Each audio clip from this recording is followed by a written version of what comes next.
আসসালামু আলাইকুম। জুলাই আগস্টের গত বছর জুলাই আগস্টের বিপ্লবের কয়েকজন নায়কদের মধ্যে একজন নাম খুব উল্লেখযোগ্য, উনি হচ্ছে ওসমান হাদি। ভারতের কিলিং মিশন অলরেডি শুরু হয়ে গেছে, যেটা আমরা ওসমান হাদিকে দিয়ে প্রথম দেখতে পেলাম।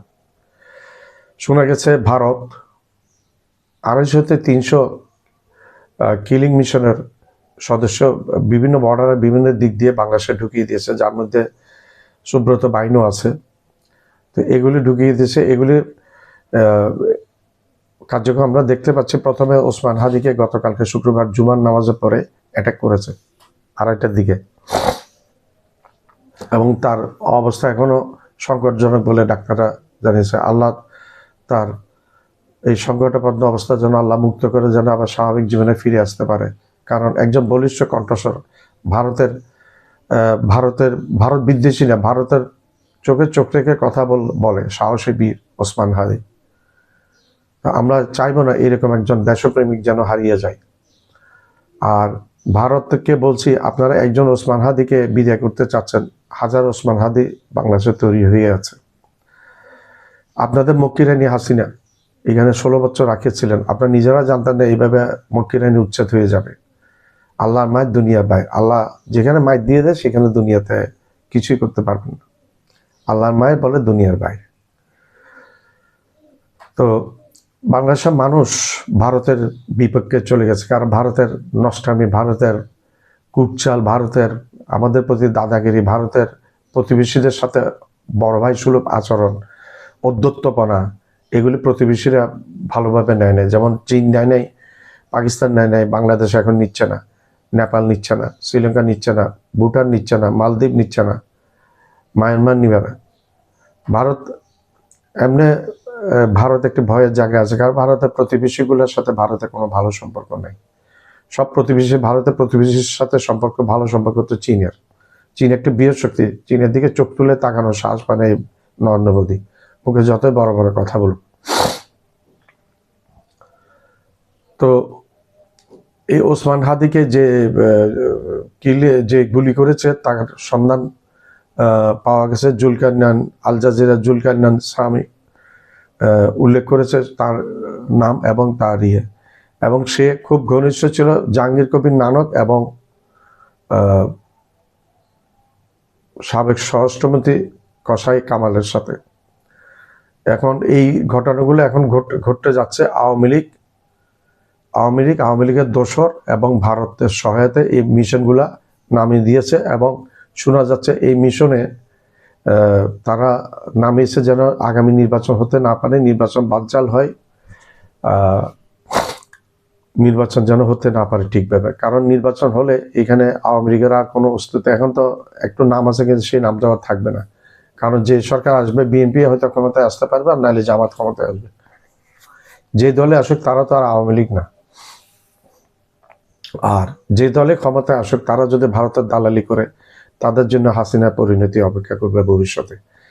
আমাদের একটা দুর্ভাগ্য যে আমরা ইতিহাস থেকে শিক্ষা নেই। ইতিহাসের বড় শিক্ষা হচ্ছে ইতিহাস থেকে কেউ শিক্ষা নেয়, সেই জিনিসটাই আমার এই ভিডিওটা না টেনে পুরো ভিডিওটা দেখবেন, আশা করি ভালো লাগবে আপনাদের। লাইক করবেন, শেয়ার করবেন, সাবস্ক্রাইব করবেন, বেল আইকনটা প্রেস করবেন, সাবস্ক্রাইব করতে ভুলবেন না, যেন আপনাদের অনুপ্রেরণা, এই লাইক শেয়ার সাবস্ক্রাইবের মাধ্যমে আমি অনুপ্রেরণিত হই এবং নতুন নতুন ভিডিও দিতে উদ্বুদ্ধ হই। আমার ভিডিওটা পুরো দেখবেন না টেনে। ওসমান হাদির উপর গুলিবর্ষণ ঘটনার সঙ্গে সম্পৃক্ত একজনকে শনাক্ত করা হয়েছে। আমার দেশের হাতে এসেছে তার বেশ কয়েকটি ছবি। এসব ছবিতে দেখা যায় তিনি ইনকিলাব কালচারাল সেন্টারে হাদির পাশেই বসে আছেন। তবে তার পরিচয় সুস্পষ্টভাবে প্রকাশ করেনি আইন শৃঙ্খলা বাহিনী। যদিও আল জাজিরার অনুসন্ধানী সাংবাদিক জুলকারনাইন সায়েদ তার এক পোস্টে জানিয়েছেন এই ব্যক্তির নাম ফয়সাল করিম মাসুদ, ছদ্মনাম দাউদ বিন ফয়সাল। তিনি সাবেক ছাত্রলীগ সহসভাপতি, ঢাকা মহানগর উত্তর এবং আদাবরের ছাত্রলীগের সাবেক সভাপতি। ওই পোস্টে সাইদ দাবি করেন জাহাঙ্গীর কবির নানক এবং আসাদুজ্জামান খান কামালের বিশ্বস্ত অনুসারী এই ফয়সাল করিম মাসুদ। নিজের ভেরিফাইড ফেসবুক পেজে দেয়া আরেকটি পোস্টে সাইদ লেখেন, ওসমান হাদির আক্রমণকারীদের একজন ফয়সাল করিম মাসুদ ওরফে দাউদ খান গত 8ই নভেম্বর 2024 ঢাকার আদাবরের স্কুলে ঢুকে অস্ত্রের মুখে 17 লাখ টাকা লুটের ঘটনায় গ্রেপ্তার হয়েছিলেন। সে সময় তার কাছ থেকে দুটি বিদেশি পিস্তল, দুটি ম্যাগাজিন, 5 রাউন্ড গুলি উদ্ধার করা হয়। পোস্টে তিনি প্রশ্ন করেন, এই ছেলে জামিন পেল কিভাবে? যেসব ছবি আমার দেশের হাতে এসেছে তার একটি ইনকিলাব কালচারাল সেন্টারের। এ মাসের 9 তারিখের ওই ছবিতে দেখা যায় হাদির সাথেই ঠিক তার পাশেই বসে আছেন তাকে গুলি করা সেই ছেলে। তারা ওই দিন ইনকিলাব কালচারাল সেন্টারে আসেন। উল্লেখ্য, শুক্রবার জুমার নামাজের পর বেলা 2টা 25 বিজয়নগর বক্স কালভার্ট এলাকায় হাদির উপর হামলার ঘটনা ঘটে। ডিএমপির জনসংযোগ বিভাগের উপকমিশনার মোহাম্মদ তালেবুর রহমান বলেন, মোটরসাইকেলে আসা হামলাকারীরা হাদিকে গুলি করে পালিয়ে যায়। দুর্বৃত্তরা মোট 3টি মোটরসাইকেলে করে এসেছিল বলে জানান তিনি। রমনা বিভাগের ডিসি মাসুদ আলম গুলিবিদ্ধ হওয়ার বিষয়টি নিশ্চিত করেছেন। হাদির একজন সহযোদ্ধা জানান, জুমার নামাজের পর মসজিদে তাদের লিফলেট বিলি কর্মসূচি ছিল। কথা ছিল লিফলেট বিলি শেষে সবাই সোহরাওয়ার্দী উদ্যানে একত্রিত হয়ে দুপুরের খাবার খাবেন। ঢাকা মেডিকেল পুলিশ ফাঁড়ির ইনচার্জ পরিদর্শক মোহাম্মদ ফারুক চিকিৎসকের বরাত দিয়ে বলেন, ওসমান হাদিকে মাথায় গুলিবিদ্ধ অবস্থায় হাসপাতালের জরুরি বিভাগে নেওয়া হয় এবং আইসিইউতে রেখে তার চিকিৎসা চলছিল। পরে সন্ধ্যায় তাকে উন্নত চিকিৎসার জন্য এভার কেয়ার হাসপাতালে স্থানান্তর করা হয়। চিকিৎসকরা জানিয়েছেন, হাদির শারীরিক অবস্থা মারাত্মক। মস্তিষ্ক প্রচন্ডভাবে ক্ষতিগ্রস্ত হয়েছে। গুলি বাম কানের উপর দিয়ে ঢুকে ডান পাশ দিয়ে বেরিয়ে যাওয়ায় হাদির মস্তিষ্কের কাণ্ড বা ব্রেন স্টেম পর্যন্ত ক্ষতিগ্রস্ত হয়েছে, যা চিকিৎসা শাস্ত্রে ম্যাসিভ ব্রেন ইনজুরি হিসেবে পরিচিত।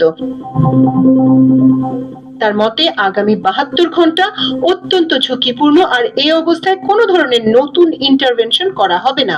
এর আগে গত 13ই নভেম্বর গভীর রাতে দেয়া এক পোস্টে শরীফ ওসমান হাদি সরাসরি আওয়ামী লীগকে দায়ী করে লিখেছিলেন, গত 3 ঘন্টায় আমার নাম্বারে লীগের খুনিরা অন্তত 30টি বিদেশি নাম্বার থেকে কল টেক্সট করেছে, যার সামারি হলো, আমাকে সর্বক্ষণ নজরদারিতে রাখা হচ্ছে, তারা আমার বাড়িতে আগুন দেবে, আমার মা, বোন ও স্ত্রীকে ধর্ষণ করবে এবং আমাকে হত্যা করবে। 17 তারিখ খুনি হাসিনার রায় হবে। 1400 শহীদের রক্তের ঋণ মেটাতে কেবল আমার বাড়িঘর না, যদি আমাকেও জ্বালিয়ে দেয়া হয়, ইনসাফের এই লড়াই হতে আমি এক চুলো নড়ব না ইনশাল্লাহ। এক আবরারকে হত্যার মধ্যে দিয়ে হাজারো আবরার জন্মেছে দেশে। এক হাদিকে হত্যা করা হলে তাওহীদের এই জমিনে আল্লাহ লক্ষ হাদি তৈরি করে দেবেন। স্বাধীনতার এই ক্রুদ্ধ স্বরকে কোনোদিন রুদ্ধ করা যাবে না। লড়াইয়ের ময়দানে আমি আমার আল্লাহর কাছে আরো সাহস ও শক্তি চাই। আরশওয়ালার কাছে আমি হাসি মুখে শহীদি মৃত্যু চাই। আমার পরিবার ও আমার কলিজার সহযোদ্ধাদেরকে আল্লাহ তাআলার কুদরতি কদমে সোপর্দ করলাম। শেষ নিঃশ্বাস পর্যন্ত আমাদের লড়াই চলবে। হাসবিয়াল্লাহ। আমার চ্যানেলটা লাইক করবেন, শেয়ার করবেন, সাবস্ক্রাইব করবেন, বেল আইকনটা প্রেস করবেন, সাবস্ক্রাইব করতে ভুলবেন না। আবার বলছি, আমার চ্যানেলটা লাইক করবেন, শেয়ার করবেন, সাবস্ক্রাইব করবেন, বেল আইকনটা প্রেস করবেন, সাবস্ক্রাইব করবেন, সাবস্ক্রাইব করতে ভুলবেন না।